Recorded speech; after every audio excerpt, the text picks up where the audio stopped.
Charu, it is so good to have you joining me on the podcast today. And actually, you are going to be putting me in the hot seat. And I'm a little nervous about this one because I don't actually know what questions are coming at me. And I know they're going to be good. So I'm a little nervous, but I'm excited to have you back on the podcast and hosting this episode. And thank you so much for joining me. Yeah, I'm so excited. This is my first interview with a famous person. Oh my gosh.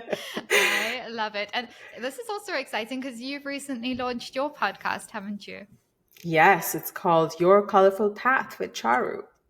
I love it. And I'm just so excited for you that you are embarking on the podcasting journey because it is one of the most powerful forms of marketing. It's so wonderful for community building as well.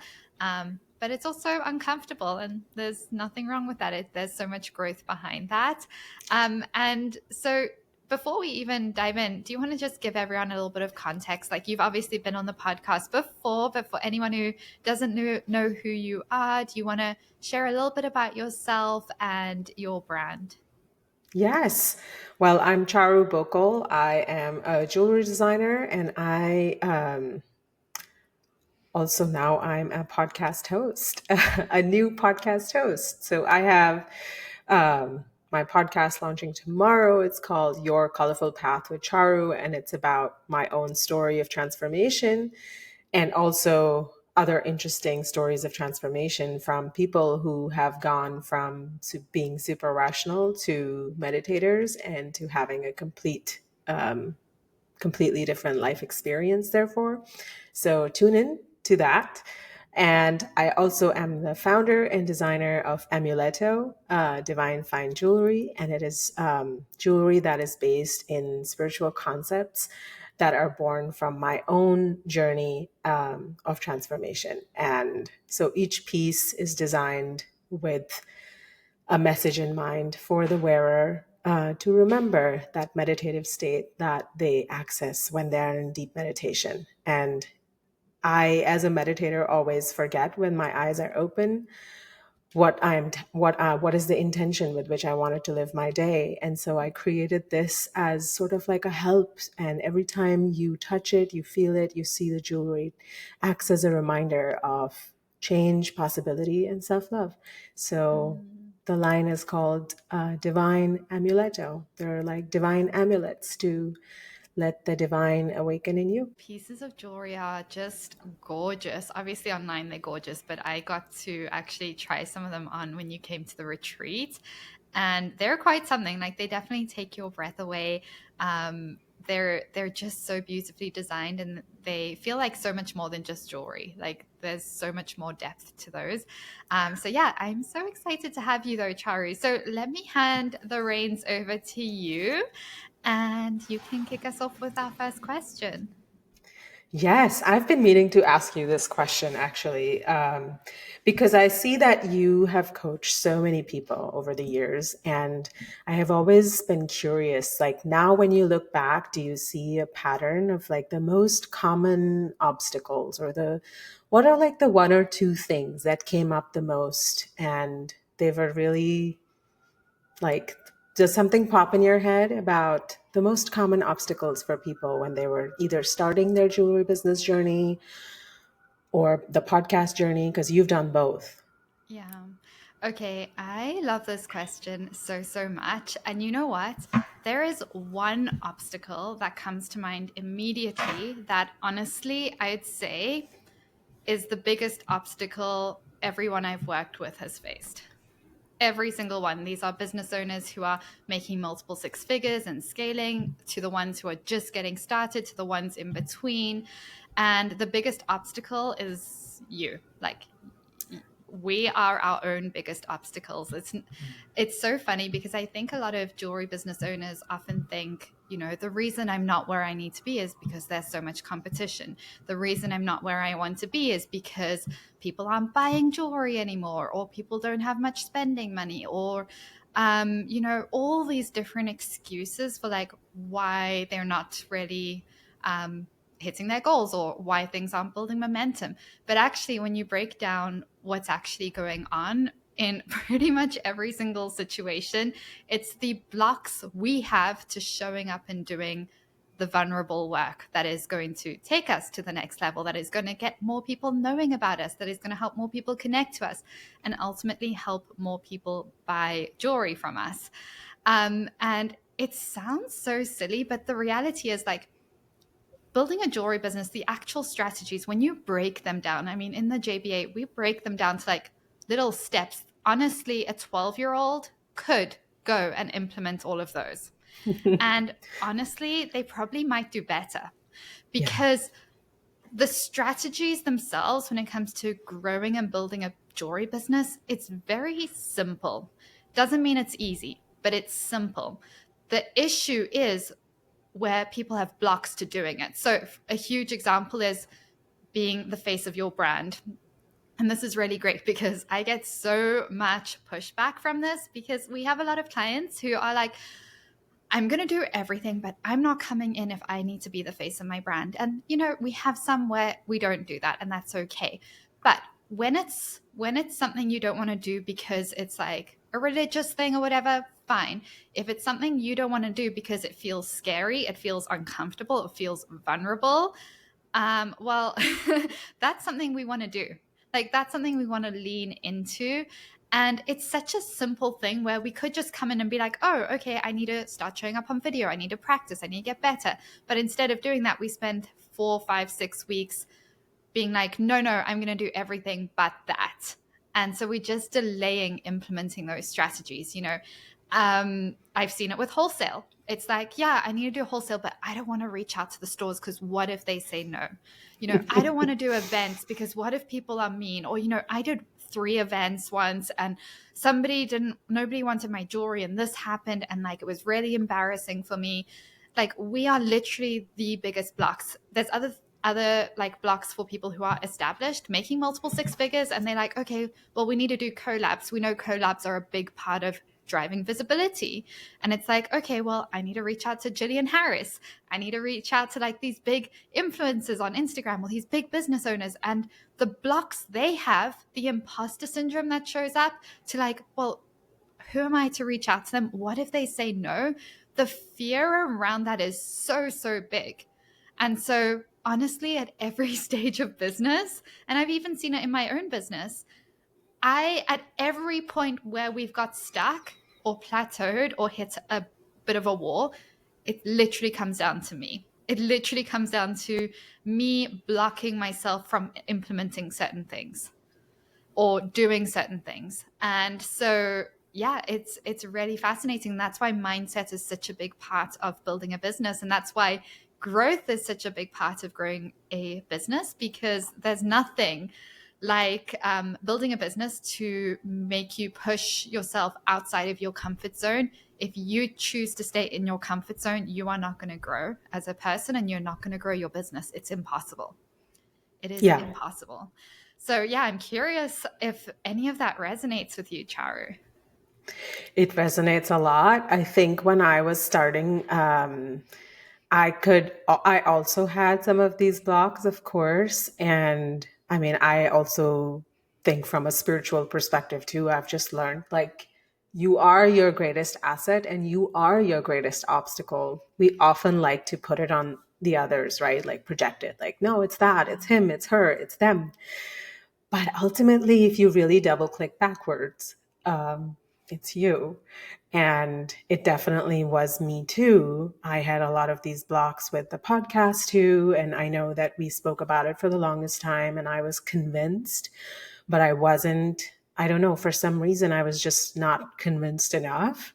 And now that I've done it and I love the experience, I'm actually really seeing like the mindset can really sneakily be your obstacle. And it's really sneaky. Like, do you feel like it's hard to see it sometimes in yourself, right?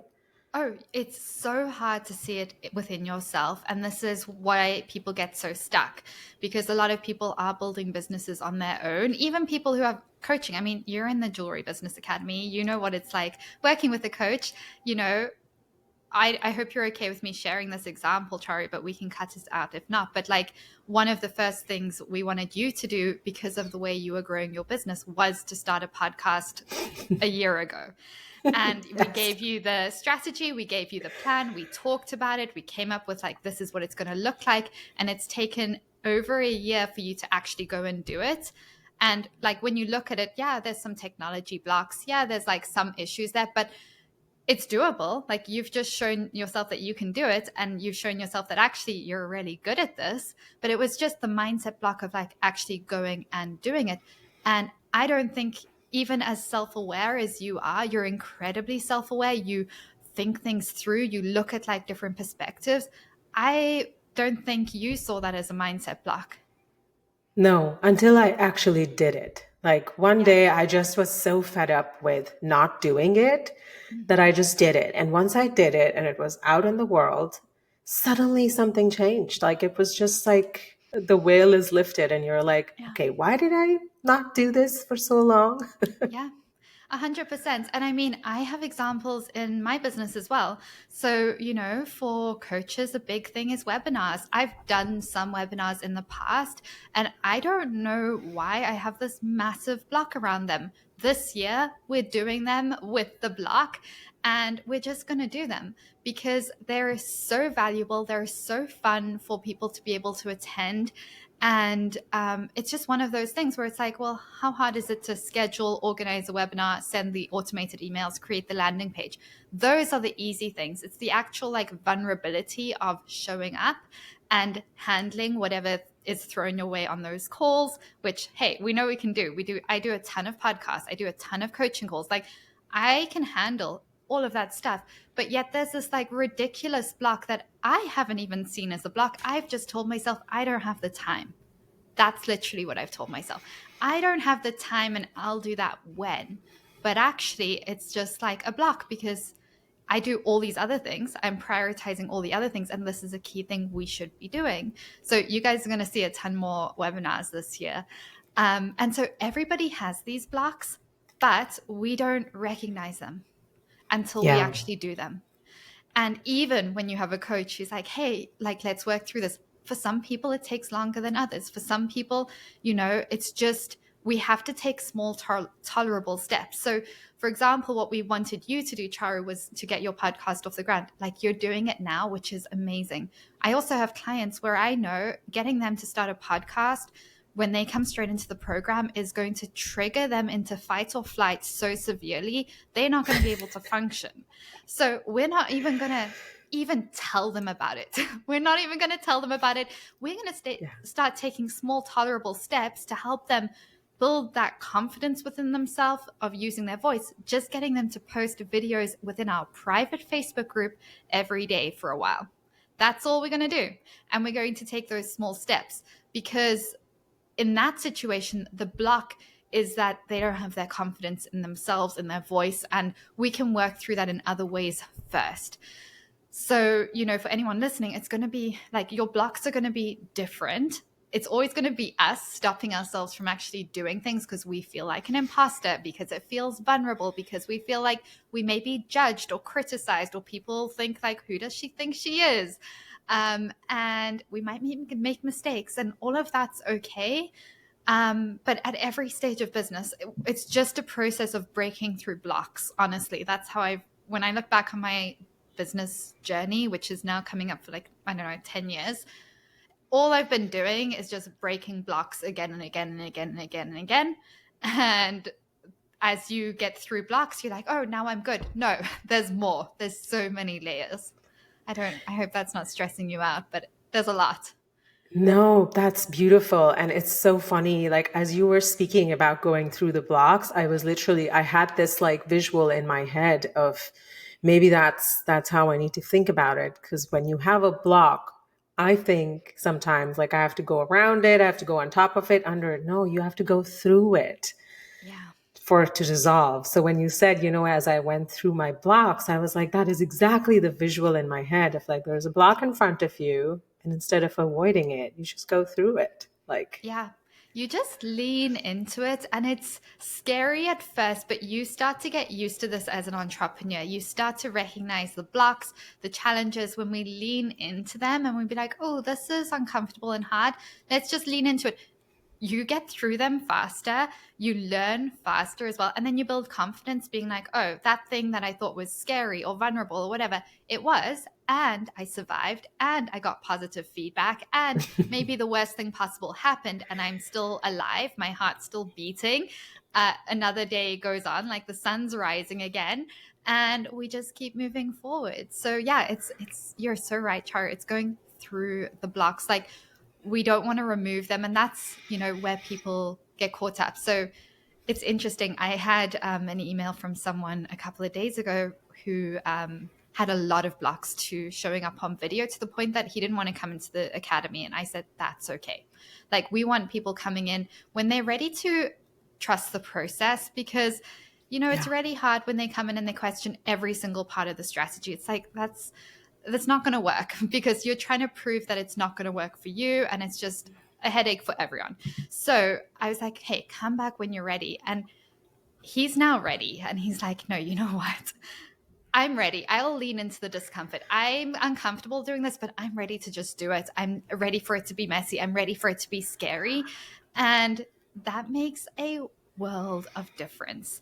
And so, for anyone who's thinking, I'm just going to build my business and skip this block, or bypass this or do this instead, fine. At some point, you're going to have to face it. At some point, you are going to have to face it if growing your business, if growing as a human being is important to you. On that note, I actually want to ask you this. Like, Yeah. if you look back, is there a specific success story that comes to mind that made, like, maybe from even your early years in business, that made like a lasting impact on you? Like, I'm sure you have so many, but is there one that jumps up?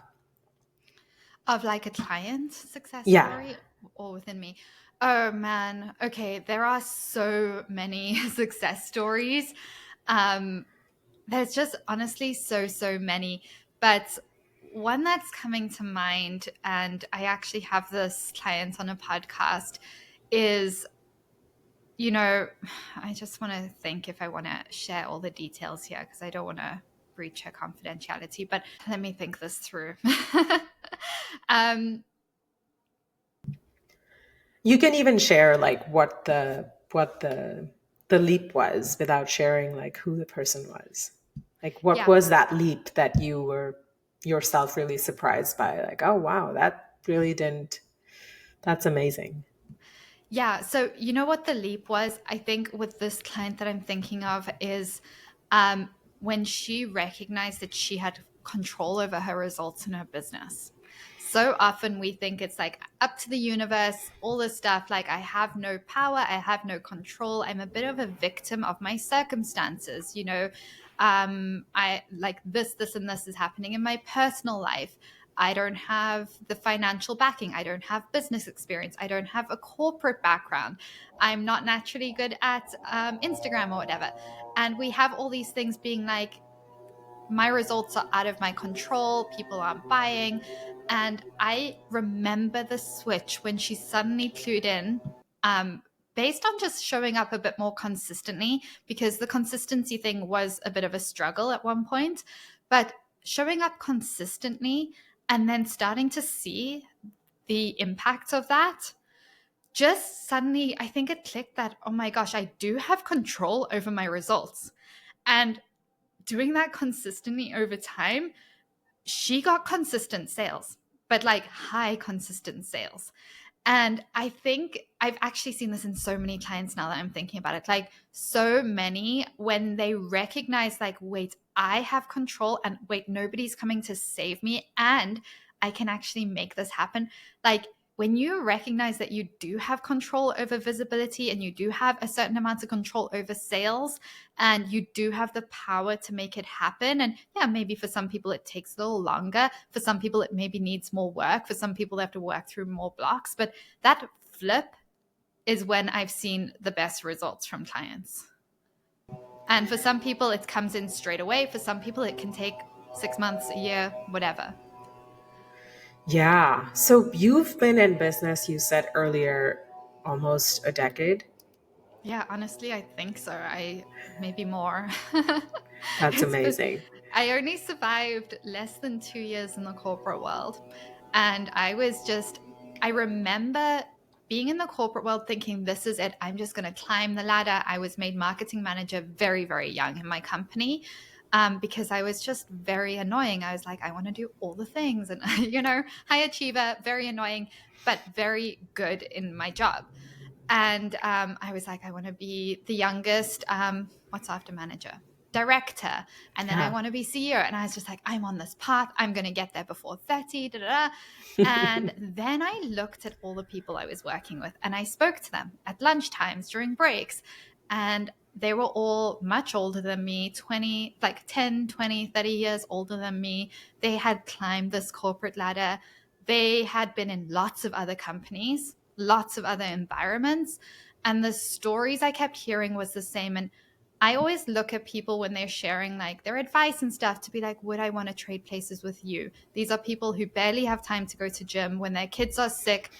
It's like a real struggle to be able to leave work to go spend time with them, without, there being this whole angsty thing. Vacation days are stuck at 10 days a year in Canada, at least, and it's so hard to extend those.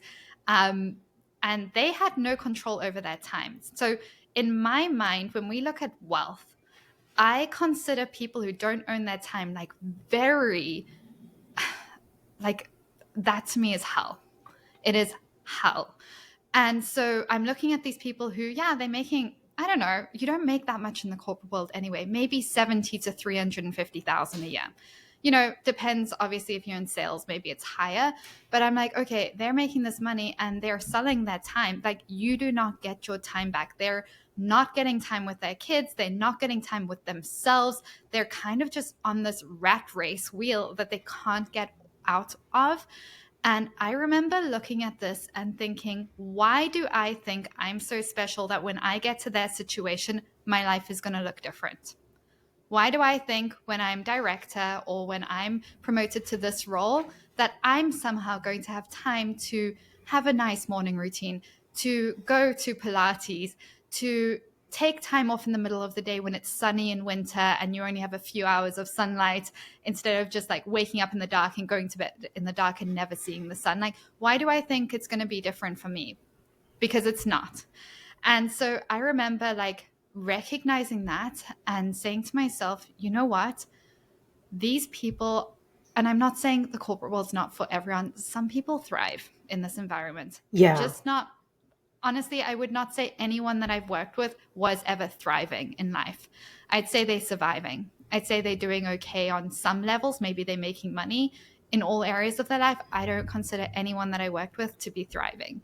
Um, and so it's like looking at that and being like, okay, well, essentially what they're all doing is low level suffering consistently for 40, 50 years.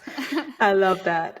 Yeah, that's what I see it as. I'm like, this is low level suffering, surviving, just getting through till you can retire and live your best life when you're in a wheelchair. So I was just like, no, this is like not the vibe. And I'm not saying everyone's like, you know what I mean? It's like, you Yeah. can't assume you're going to even make it to retirement to start living your best life. Like, it just doesn't make sense to me. So I was, and this was when I was super young. I was like 22 or 23. And I was just like, That's you know what? incredible. That Yeah. at 22 you had a reflection like that. Like that's incredible. Yeah. So I remember thinking, you know what? I need to come up with a plan. So in my lunch breaks, I would start researching like, how do you make money? Because in my mind, like, making money is going to give you freedom. And I remember coming up with this meme or this graphic where it's like, here's how you hit $1 million. And it's like, you can sell like 10 products at X amount, or 20 products at X amount, or 50 products at X amount, or 500 products at this amount. And when I looked at the breakdown, I was like, no way, this is way too easy. Like, this makes so much sense. I just need to find a product. And I did look at other roles in other companies. I realized very quickly I'm going to be changing from one Hull Island to another Hull Island, and my life is not really going to change. And so I was like, you know what? I have to start a business. I need to do something. And I have no business background. I have marketing experience, but that's when my brain started thinking. And then I came up with the jewelry business in a dream. And I just was like, this is the universe telling me. And I bought the website URL at 3 a.m, started that business, and 3 months later left the corporate world. Now, what I had recognized was that building a business is one of the hardest things you can do. Leaving your job before your business is stable is like very irresponsible and very like wild. But you did And it anyway. I did it anyway because I know I thrive when I'm in between a rock and a hard place and I have no option. I knew that my corporate job was too demanding, that if I tried to build a business on the side, that I would at one point have to just choose which one was easier. And the corporate world would have been easier for the first few years. And so I didn't want an easy option.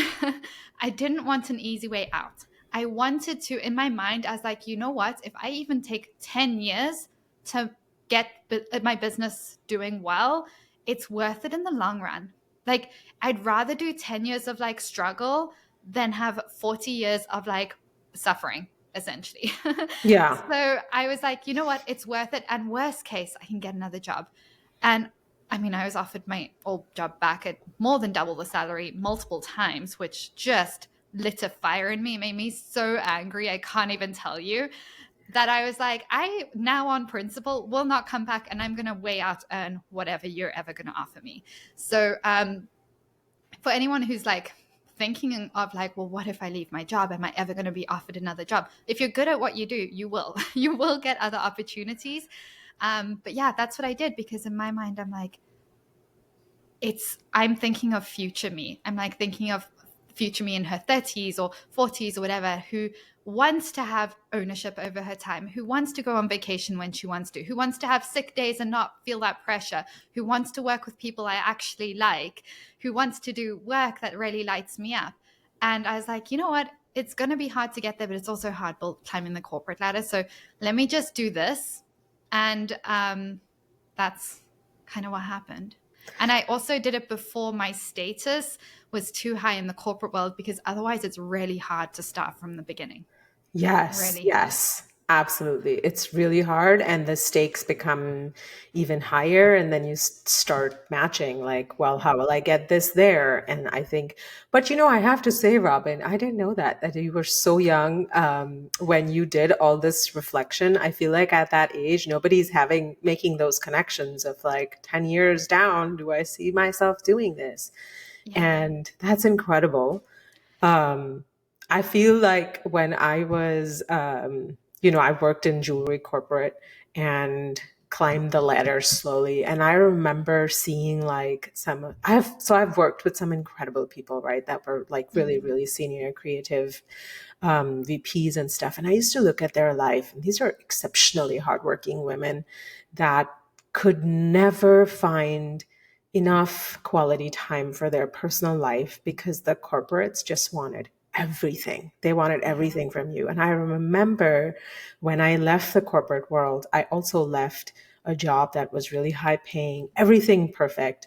And I left because this boss had such an issue with me.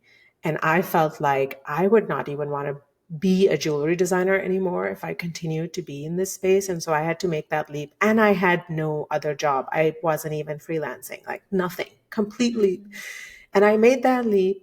And I remember thinking, well, I also don't want the life that this person has. She may be earning a lot of money and has a lot of perks, but I don't think that's the quality of life I want.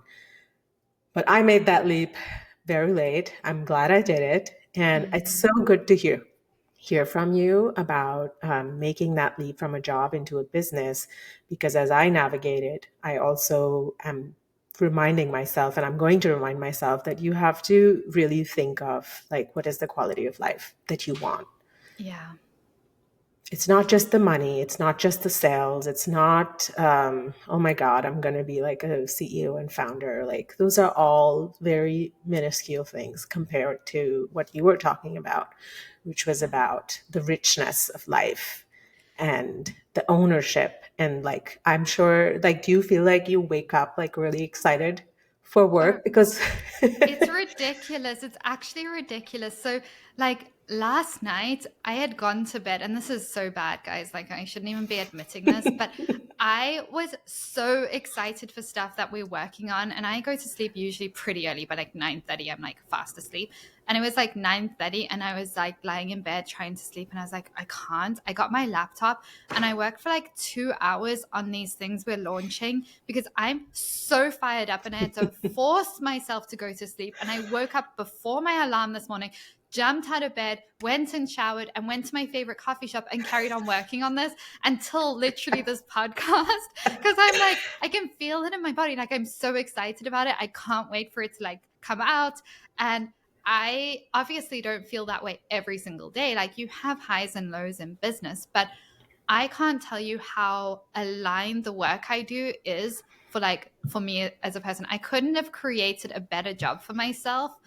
Um, and I feel so alive doing this work. So yeah, I mean, it makes such a world of difference. And talking about like money and stuff and what is really success, I always think success is, people who, let's say you have kids and you can go to school drop off and not be rushed, and you can show up to, like, in the middle of the day if they're sick, you can show up, you can take them for a coffee, you can not stress so much. And I know people who live like this. I know people in their 20s and 30s and 40s. These are not people who are in their 60s retired. These are young people who have built businesses with teams and systems that allow them to live their life, And I see one of my really good friends here in Kelowna, one of his best friends, they have 2 children. I see him in the middle of the day, having a coffee with his 2-year-old who's there having a hot chocolate or whatever, or snacks or whatever with him for like an hour and a half on a regular basis, and going for walks in the middle of the day and not feeling tense, not feeling stressed, but doing work that also lights you up and is making way more money than he would be in the corporate world as well. And so that to me is wealth. It's like owning your time, being able to invest in yourself and your health, not feeling rushed all that's a the big one. time. Yeah.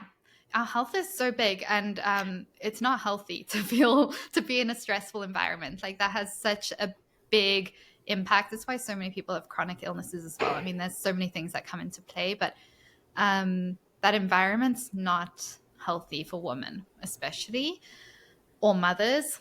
And so, yeah, being able to own your time and go on trips and live life, but also work. Like, I work incredibly hard, and um, probably like more hours than people would like to hear.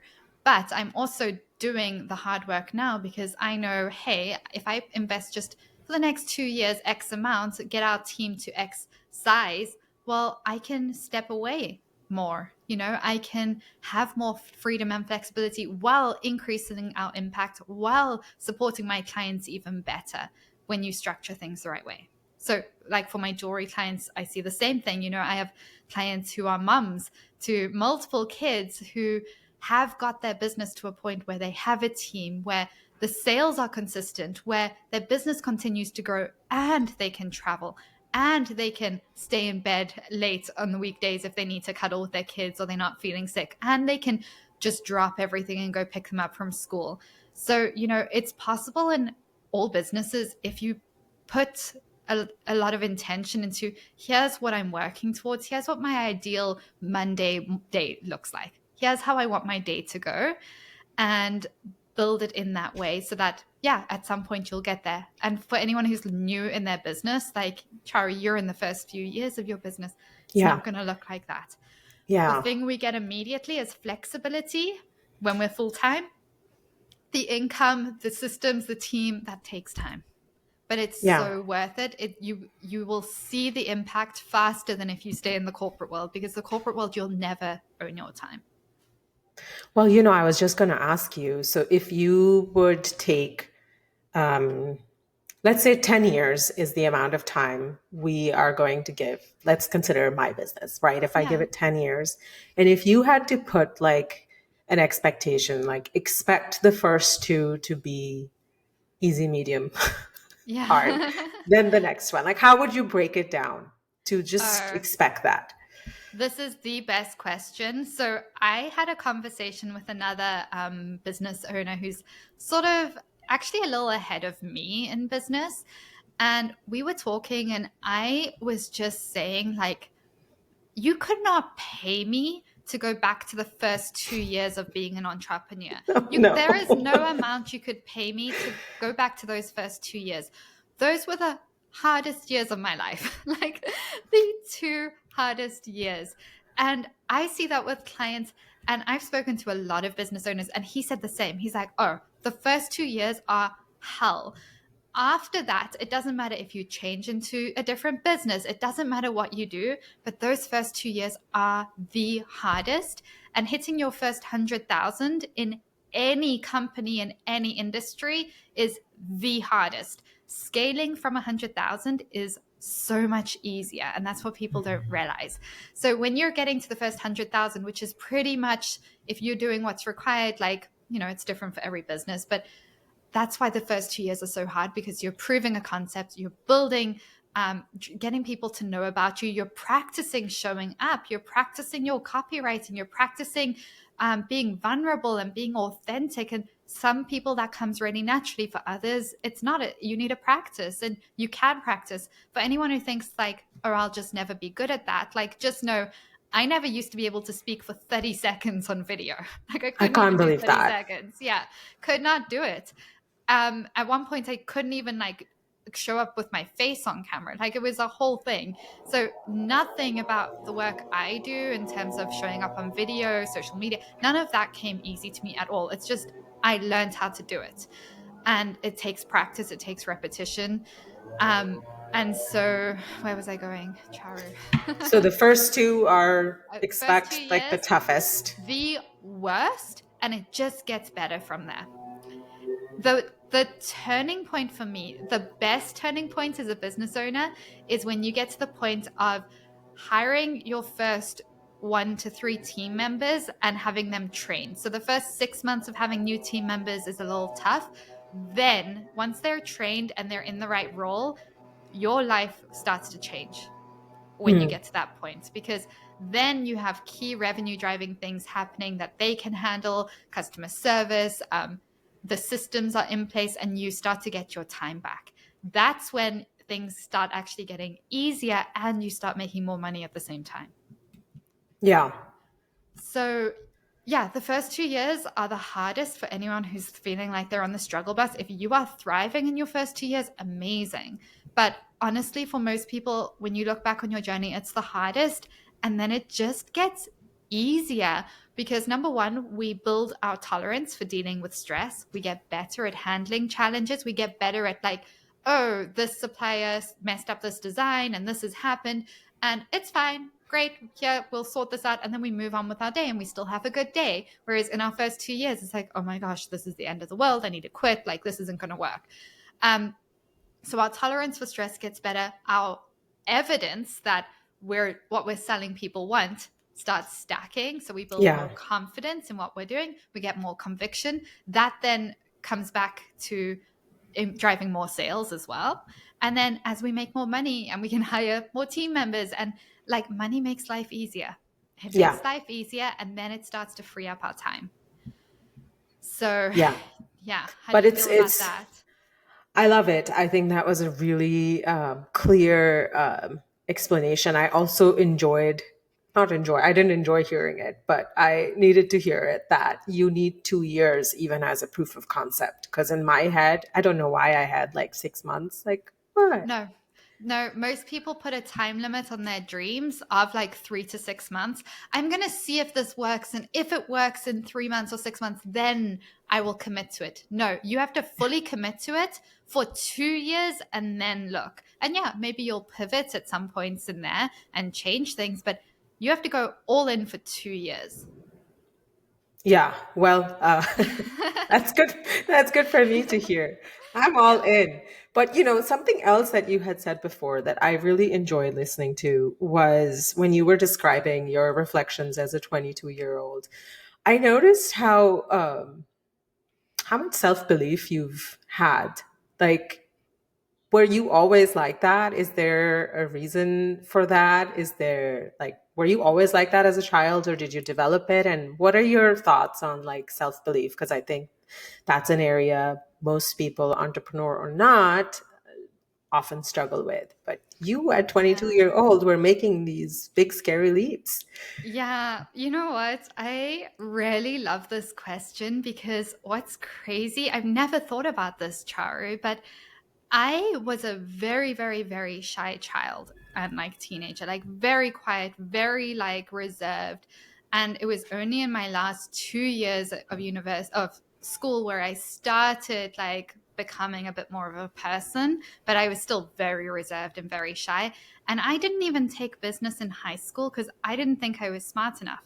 And I was so jealous of people who took business. I used to admire them so much because I'm like, oh my gosh, I wish I was like them. I wish I knew I'd come up with a good business idea when I was older because that would be so fun. But like, I'm not smart enough to do business. So I never even took business at school because I didn't believe that I could do it.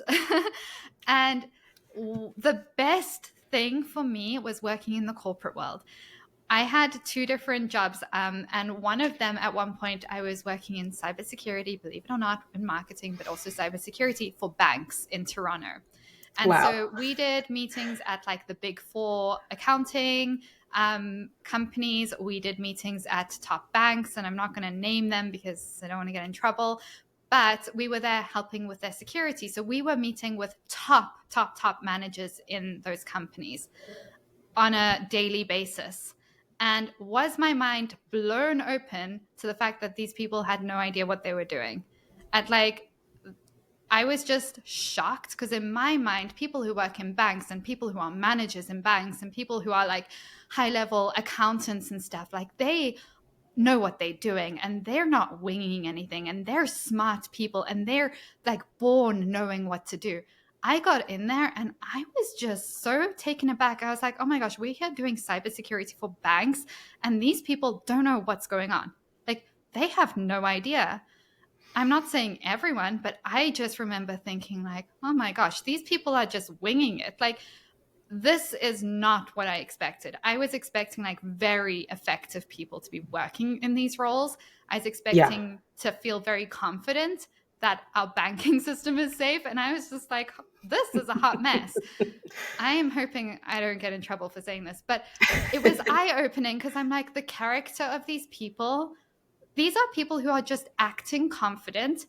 Some of them are just louder. They're just saying this. And I could say things like, yeah, you know what? I think this is a phishing attack. Do I know what the heck a phishing attack is? No. But they would believe me because I said it. And I'm like, oh my gosh, these people don't know what's going on. And that gave me the biggest confidence boost because I recognize that the people who get far in these roles are not necessarily the best, but they just keep showing up. They keep learning. They Google things on a regular basis.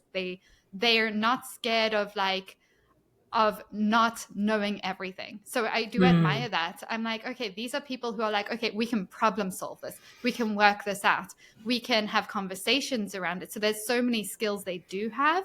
And it just kind of changed my perspective because I recognize that these people I've put on a pedestal, I've put them there. They're actually just real human beings with real challenges, real struggles, imposter syndrome, not necessarily all the education they need for these roles. And what they do though is they believe in themselves. Yeah, that's amazing. I think I fully agree of the pedestal part. And then I love that you shared that, these are people that are constantly learning on Yeah, the spot, right? Like they're that's learning big. on the spot. And So that is everything. I think maybe that's what self belief really is. You just show up, like you said, step one, and then step two, just do it. yeah, you know, the best thing that you can do for building belief in yourself is keep the promises that you make to yourself. That's really, really big. Yes. So, Beautiful. for example, when I say to myself, I'm going to do something, I'm going to build this business, I'm going to like not stop, I'm going to look after myself, I'm going to eat well, I'm going to go for 20-minute walks every day. If I say to myself, I'm going to do that, I'm going to do that, because the best way to damage your self confidence and your belief in yourself is to break the promises that you make to yourself. Because if you can't rely on yourself to show up for yourself for the things that you say you're going to do, how on earth can you trust anyone else? How on earth can you trust the world? Like, it's just a vicious, vicious spiral. So start by, for anyone who's like got lower self-belief, start by keeping the promises that you make to yourself. Also look at like, well, there's different versions of myself, and we're going to step into those at different stages of life. But like, how does that version of me deal with conflict? How does that version of me eat? How does that version of me move through life? How does that version of me treat other people? How does that version of me, handle days that I'm struggling? What do they do? What do they wear? How do they speak? Like, what do they think? And just start doing it, and start stacking evidence as well that, hey, this version, this is who I am, this is my values, and I'm taking steps and doing things aligned with those values. It makes such a difference.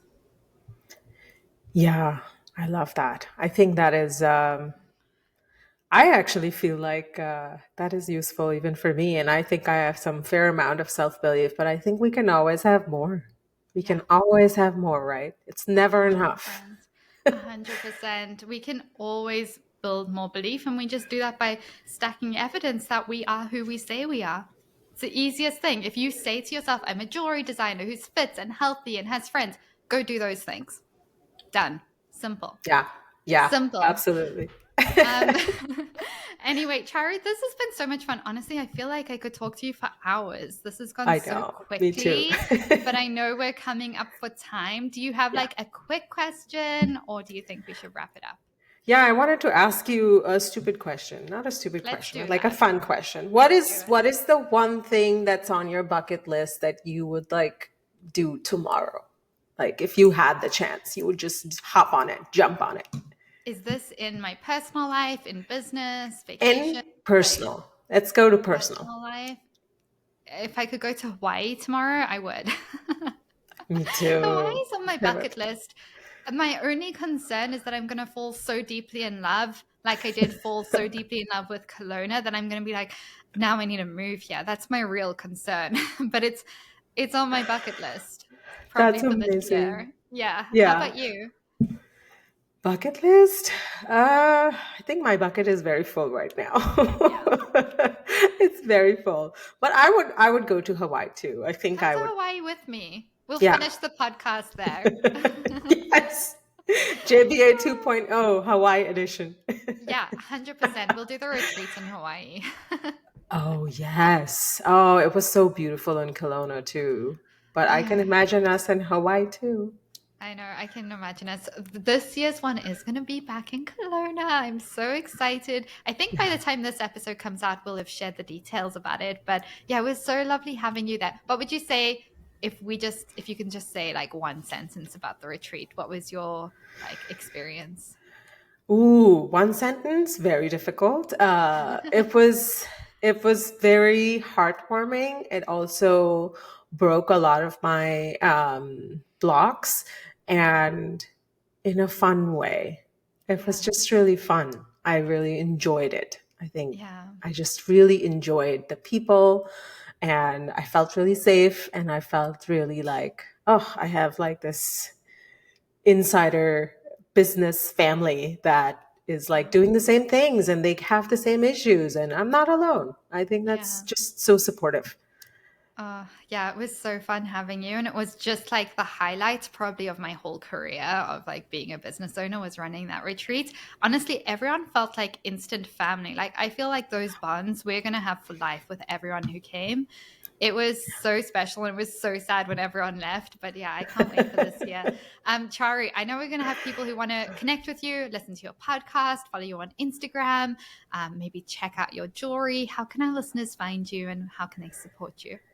You can find me at divineamuleto.com. and Your Colorful Path with Charu, my podcast. Please listen to it. Let me know what you like. And of course, I have beautiful jewelry that is waiting to be your companion. So go to www.divineamuletto.com. Amazing. We'll link those all in the show notes. And thank you so much for coming and being such an amazing host. This was super fun. Thank you for being on the hot seat and being so cool about it.